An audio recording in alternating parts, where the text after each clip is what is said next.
Hello everyone, সকলকে জানাই good evening. আজকে আমি বানাবো সন্ধ্যায় টিফিনে খাওয়ার মতন সুস্বাদু একটি খাবার। তো দেখেই বুঝতে পারছেন যে কি বানাতে চলেছি।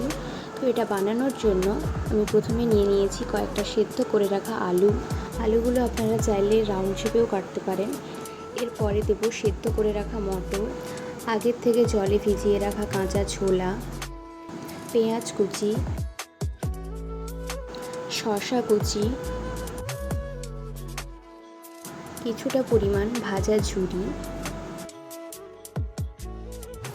অল্প টমেটো কুচি,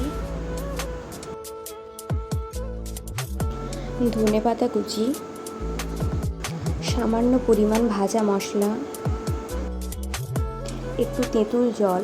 টকটা অবশ্য যে যার পছন্দ মতো যতটুকু খেতে পছন্দ করেন।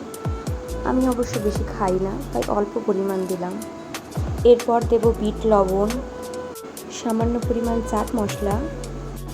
কাঁচা লঙ্কাটা আমি অ্যাভয়েড করে গেছি, কারণ আমি লঙ্কা একটুও খেতে পারি না। যাই হোক, এরপর সব কিছুকে ভালো করে মিক্স করে নেব।